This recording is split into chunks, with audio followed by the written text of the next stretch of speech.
pollution thì tôi hiện tấm tế mấy nhá anh nhìn lại chắc không mấy gì cái này là qua là ngay đầu tiên đó nha bán khá thì đó như chọn pollution thì tôi hiện ngay thì anh nhìn ra nó sẽ thấy lúc tụi con mò traffic anh thầu đó nó bằng traffic anh street lệ đó nó bằng nha nhìn này anh nhìn lại chiếu mấy gì mò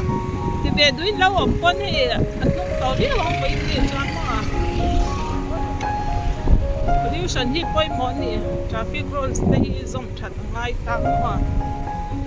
ni na ne ta theng ya na ni tlar ta mo ni leng deu tho kun ma na ngai don ni pe pe mo zom hi le de ri ya chuan office sa ta ka lang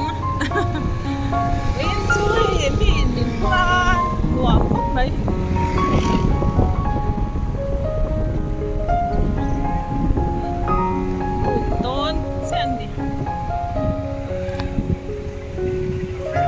kabar ang ay le kabar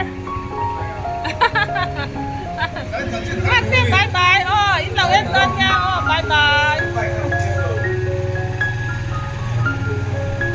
chuan khale beng mai ang oi lai chu ki ki chu ka thiam lo ko mo ding kwai phei chui sen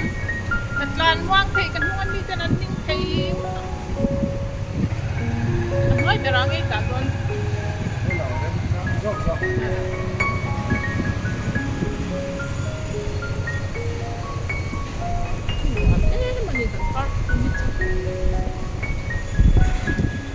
tang tới thì do lắm rồi lắm đằng ít ăn ở đi lâu hay parking ăn cho ngon nuông cái video cái xã bộ cái tát chứ lâu ta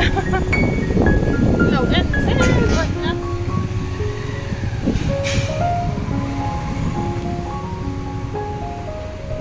quá là không đáng em làm chút thôi là thì hết rồi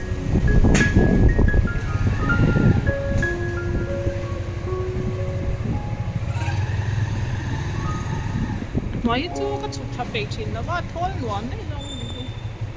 nem khá giống khá nhẹ.